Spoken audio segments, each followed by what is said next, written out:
ನಮಸ್ಕಾರ ಸ್ನೇಹಿತರೆ, ಸ್ಕಾಲರ್ಶಿಪ್ ಅಪ್ಡೇಟ್ಗೆ ಸ್ವಾಗತ ಸುಸ್ವಾಗತ. ಓಕೆ, ಈಗ ಈ ಒಂದು ವಿಡಿಯೋದಲ್ಲಿ ಏನು ಹೇಳೋಕೆ ಹೋಗ್ತಿದ್ದೀನಿ ಅಂದರೆ ಕೆಲವೊಂದಿಷ್ಟು ಭಾಳ ಒಂದು ಗುಡ್ ನ್ಯೂಸ್ ಅಂತಲೇ ಹೇಳ್ಬೋದು. ಯಾರಲ್ಲಪ್ಪ ಅಂತಂದರೆ ಭಾಳ ಹುಡುಗರು ಕೇಳ್ತಿದ್ರಿ ಎಸ್ ಸಿ ಸ್ಟೂಡೆಂಟ್ಸು ನಮಗೆ ಯಾವಾಗ ಲಾಸ್ಟ್ ಡೇಟ್ ಅಂತಂದು. ಓಕೆ, ಎಸ್ ಸಿ ಸ್ಟೂಡೆಂಟ್ಸು ಅದೇ ರೀತಿಯಾಗಿ ಬೇರೆ ಬೇರೆ ಕೋರ್ಸಸ್ ಕೂಡ ಲಾಸ್ಟ್ ಡೇಟೆಲ್ಲ ಹೇಳಿದ್ದೆ. ಗೊತ್ತಿಲ್ಲ ಅಂತಂದರೆ ನೋಡಿರಿ, ಎಲ್ಲನೂ ಕೂಡ ಕ್ಲಾರಿಟಿ ಸಿಗುತ್ತೆ ಈ ಒಂದು ವಿಡಿಯೋದಲ್ಲಿ. ಓಕೆ, ನಿಮಗೆ ಗೊತ್ತಿರಬೇಕು ಎಸ್ ಎಸ್ ಪಿ ಸ್ಕಾಲರ್ಶಿಪ್ಪಲ್ಲಿ ಅಂದರೆ ಎಸ್ ಎಸ್ ಪಿ ಪೋರ್ಟಲಲ್ಲಿ ನೀವು ಏನಾದರೂ ಅಪ್ಲಿಕೇಶನ್ ಆಗ್ತಿದ್ರೆ ಅಂತಂದರೆ ಭಾಳಷ್ಟು ಡಿಪಾರ್ಟ್ಮೆಂಟ್ಗಳು ನಿಮಗೆ ಸ್ಕಾಲರ್ಶಿಪ್ ಅನ್ನೋದು ಕೊಡ್ತಾ ಇರ್ತವೆ. ಲೈಕ್ ಇಲ್ಲಿ ಕಾಣಿಸ್ತಿದೆ ನೋಡಿರಿ, ಸಮಾಜ ಕಲ್ಯಾಣ ಇಲಾಖೆ ಇರ್ಬೋದು, ಪರಿಶಿಷ್ಟ ಪಂಗಡಗಳ ಕಲ್ಯಾಣ ಇಲಾಖೆ ಇರ್ಬೋದು, ಮತ್ತು ಹಿಂದುಳಿದ ವರ್ಗಗಳ ಕಲ್ಯಾಣ ಇಲಾಖೆ, ಅಲ್ಪಸಂಖ್ಯಾತರ ಕಲ್ಯಾಣ ಇಲಾಖೆ, ತಾಂತ್ರಿಕ ಶಿಕ್ಷಣ ಇಲಾಖೆ, ವೈದ್ಯಕೀಯ ಶಿಕ್ಷಣ ಇಲಾಖೆ, ಕರ್ನಾಟಕ ರಾಜ್ಯ ಬ್ರಾಹ್ಮಣ ಅಭಿವೃದ್ಧಿ ಮಂಡಳಿ, ಆಯುಷ್ ಇಲಾಖೆ ಆಗಿರ್ಬೋದು, ವಿಕಲಚೇತನರ ಕಲ್ಯಾಣ ಇಲಾಖೆ, ಕಾಲೇಜು ಶಿಕ್ಷಣ ಇಲಾಖೆ, ಕಾರ್ಮಿಕ ಇಲಾಖೆ, ಕೃಷಿ ಇಲಾಖೆ, ಜವಳಿ ಮತ್ತು ಕೈಮಗ್ಗ ಇಲಾಖೆ, ಸಾರಿಗೆ ಇಲಾಖೆ, ಮೀನುಗಾರಿಕೆ ಇಲಾಖೆ, ಇಷ್ಟು ಡಿಪಾರ್ಟ್ಮೆಂಟ್ಸ್ಗಳಪ್ಪ ಏನಪ್ಪ ಮಾಡ್ತಾವೆ ಅಂತಂದರೆ ಎಸ್ ಎಸ್ ಪಿ ಪೋರ್ಟಲ್ಲಿ ಅಪ್ಲಿಕೇಶನ್ ಹಾಕೋರಿಗೆ ಇನ್ ಕೇಸ್ ಅವ್ರು ಕೊಡೋದಿತ್ತಂದರೆ ಕೊಡ್ತಾರೆ. ಓಕೆ, ನೀವು ಮತ್ತೆ ಬೇರೆ ಬೇರೆ ಅಪ್ಲಿಕೇಶನ್ ಬೇರೆ ಬೇರೆ ಕೊಡಿ ಅಂದರೆ ಈ ಡಿಪಾರ್ಟ್ಮೆಂಟ್ಗೆ ಹೋಗಿ ನೀವು ಅಪ್ಲಿಕೇಶನ್ ಹಾಕ್ಬೇಕಂತ ಏನಿಲ್ಲ. ಓಕೆ, ಎಸ್ ಎಸ್ ಪಿ ಹಾಕಿಬಿಟ್ರೆ ತಾನೇ ನೀವು ಇನ್ ಕೇಸ್ ಎಲಿಜಿಬಲ್ ಇತ್ತಂತಂದರೆ ನಿಮ್ದು ಏನಾದರೂ ಅದೆಲ್ಲನೂ ಕೂಡ ಇತ್ತಂದರೆ ತಾವೇ ತೊಗೊಳ್ತದ. ಲೈಕ್ ಎಕ್ಸಾಂಪಲ್, ಈಗ ಲಾಸ್ಟ್ ಡೇಟ್ ಬಗ್ಗೆ ಮಾತಾಡಬೇಡ ಅಂತ ಬಂದಿದ್ದೆ. ಓಕೆ, ಹಿಂದುಳಿದ ಕಲ್ಯಾಣ ಇಲಾಖೆ ನಿಮಗೆ ಗೊತ್ತಿರಬೇಕು. ಈ ಹಿಂದೇನಪ್ಪ ಅಂತಂದರೆ ನಿಮಗೆ ಅಂದರೆ ನವಂಬರ್ 31 ಕೂಡ ಲಾಸ್ಟ್ ಡೇಟ್ ಅನ್ನೋದು ಕೊಟ್ಟಿದ್ರು. ಬಟ್ ಎಕ್ಸ್ಟೆಂಡೆಡ್ ಮಾಡಿಬಿಟ್ಟು ಈಗ ಡಿಸೆಂಬರ್ 20 ಕೂಡ ನೀವು ಅಪ್ಲಿಕೇಶನ್ ಹಾಕ್ಬೋದಾಗಿರ್ತದೆ. ಅದೇ ರೀತಿಯಾಗಿ ತಾಂತ್ರಿಕ ಶಿಕ್ಷಣ ಇಲಾಖೆ ಅಂತಂದರೆ ಈಗ ಇಂಜಿನಿಯರ್ ಸ್ಟೂಡೆಂಟ್ಸು ಎಲ್ಲರೂ ಕೂಡ ಬರ್ತಿರಲ್ವಾ, ಅವ್ರಿಗೆಲ್ಲರೂ ಕೂಡ 31/12/2024 ಅಂದರೆ ಡಿಸೆಂಬರ್ 31 ಕೂಡ ನಿಮಗೂ ಕೂಡ ಲಾಸ್ಟ್ ಡೇಟ್ ಇದೆ. ಅದೇ ರೀತಿಯಾಗಿ ಅಲ್ಪಸಂಖ್ಯಾತರ ಕಲ್ಯಾಣ ಇಲಾಖೆ ಅವ್ರಿಗೂ ಕೂಡ 31/12/2024 ಕೊಟ್ಟಾಗ ಟೈಮ್ ಕೊಟ್ಟರೆ ನಿಮ್ಗೆ ಗೊತ್ತಿರಬೇಕು. ಬ್ರಾಹ್ಮಣ ಅಭಿವೃದ್ಧಿ ಮಂಡಳಿ ಇವ್ರದ್ದು ಕೂಡ ಇವ್ರದ್ದು ಕೂಡ 31/12/2024.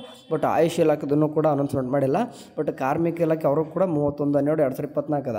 ಓಕೆ, ಕೃಷಿ ಇಲಾಖೆ ಕೂಡ ನಿಮಗೆ ಗೊತ್ತಿರಬೇಕು ಜನವರಿ 31 ಕೂಡ ಲಾಸ್ಟ್ ಡೇಟ್ ಅದ.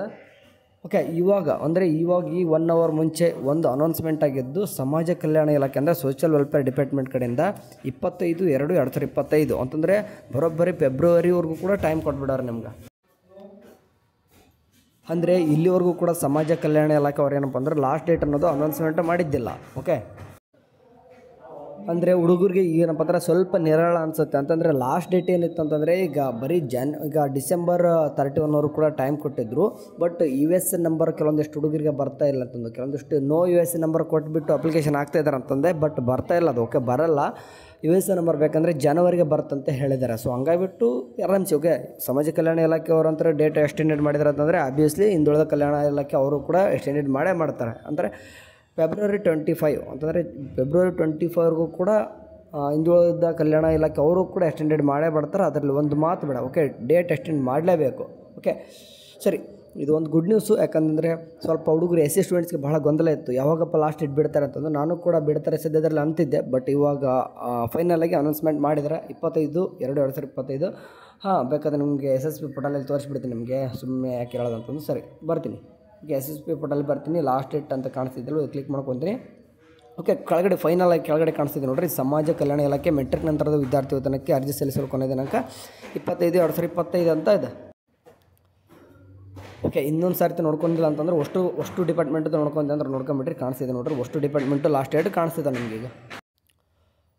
ಓಕೆ, ಇವಾಗ ಏನಪ್ಪ ಅಂತಂದರೆ ಯಾವ ರೀತಿ ಅಪ್ಲಿಕೇಶನ್ ಹಾಕೋದಂದ್ರೂ ಕೂಡ ನಿಮಗೆ ಗೊತ್ತಿರಬೇಕು. ಅಂದರೆ ಸ್ಟೆಪ್ಸ್ಗಳು ಬರ್ತವೆ. ಸ್ಟೆಪ್ಸ್ ಏನೇನೆಲ್ಲ ಬರ್ತವೆ ಅಂತಂದರೆ, ಓಕೆ, ನಿಮಗೆ ಗೊತ್ತಿರಬೇಕು how to apply S S P scholarship ಅಂತಂದರೆ ನೀವು ಏನಾದರೂ ಎಸ್ ಎಸ್ ಪೋರ್ಟಲಿಗೆ ಭೇಟಿ ನೀಡಿದಂದರೆ ನೀವು ಮೊದಲು ನಿಮ್ಮದು S S P ID create ಮಾಡ್ಕೋಬೇಕು. ಇನ್ ಕೇಸ್ ಮಾಡಿಲ್ಲ ಅಂದರೆ ಕ್ರಿಯೇಟ್ ಮಾಡ್ಕೊಂಡು ಆದ ತಕ್ಷಣ ನಿಮಗೆ ಫಸ್ಟ್ ಸ್ಟೆಪ್ಪಲ್ಲಿ ಬರೋದೇ ನಿಮ್ಮದು ವ್ಯಾಸಂಗ. ಅಂತಂದರೆ ನಿಮಗೆ ಸ್ಟಡಿ ಮಾಡ್ತಕ್ಕಂಥದ್ದು ವ್ಯಾಸಂಗ, ಜಾತಿ ಮತ್ತು ವೈಯಕ್ತಿಕ ವಿವರಗಳನ್ನು ನಿಮ್ಮ ಪರ್ಸ್ನಲ್ ಡೀಟೇಲ್ಸ್ನ ಕೇಳ್ತದೆ. ಅದಾದ ತಕ್ಷಣ ವಿದ್ಯಾರ್ಥಿಯ ಕಾಲೇಜಿನ ವಿವರಗಳು ಅಂದರೆ 2ನೇ ಸ್ಟೆಪ್ಪಲ್ಲಿ ಬಂದುಬಿಟ್ಟು ಕಾಲೇಜಿದ ವಿವರಗಳು ಬರ್ತದೆ. ಬಟ್ ಇಲ್ಲಿ ಕಾಲೇಜಿನ ವಿವರ ಅಂತ ಅಂದಾದ ತಕ್ಷಣ ಕೆಲವೊಂದು ಡೀಟೇಲ್ಸ್ನ ನಿಮ್ಮ ಒಂದು ಯೂನಿವರ್ಸಿಟಿಯವರು ಅಥವಾ KEದವರು ಏನು ಮಾಡ್ಬೇಕಂತಂದರೆ ಎಸ್ ಎಸ್ ಪಿಗೆ ಕೊಡಬೇಕು ನಿಮ್ಮ ಡೀಟೇಲ್ಸ್ನ. ಅಂದರೆ ನಿಮ್ಮ ಕಾಲೇಜ್ ಕಡೆಯಿಂದ ಇರುವಂಥ ಎಲ್ಲನೂ ಕೂಡ ಡೀಟೇಲ್ಸ್ನ, ಅಂತಂದರೆ ನೀವು ಯಾವುದೋ ಒಂದು ಕಾಲೇಜ್ ಸೇರ್ಕೊಂಡಿದ್ದೀರ ಅಂತಂದರೆ ಆ ಕಾಲೇಜ್ಗೆ ಇಲ್ಲಿ ಇರುವಂಥ ನಿಮ್ದೆಲ್ಲನೂ ಕೂಡ ಡೀಟೇಲ್ಸ್ನ ಏನು ಮಾಡಬೇಕಂದ್ರೆ ಆಟೋಮೆಟಿಕ್ಕಾಗಿ ಪೇಚೆಡಾಗಿ ಎಸ್ ಎಸ್ ಪೋರ್ಟಲ್ಗೆ ಹೋಗಿರಬೇಕು. ಬಟ್ ಅದು ಹಾಗಿಲ್ಲ. ಸೊ ಹಂಗಾಗಿಬಿಟ್ಟು ಇದು ಆಗಬೇಕು. ನೆಕ್ಸ್ಟ್ ಈ ದೃಢೀಕರಣ ವಿವರಗಳು ಅಂತಂದರೆ ಈ ದೃಢೀಕರಣ ಯಾರೆಲ್ಲ ಮಾಡ್ಕೊಂಡಿಲ್ಲ ಅಂತಂದರೆ ಅಲ್ಲೇ ಸೈಡಿಗೆ ಈ ದೃಢೀಕರಣ ಇರ್ತದೆ. ಅಂದರೆ ಈ KYC ಮಾಡೋದಿರ್ತದೆ, ಮಾಡ್ಕೊಂಬಿಡ್ರಿ.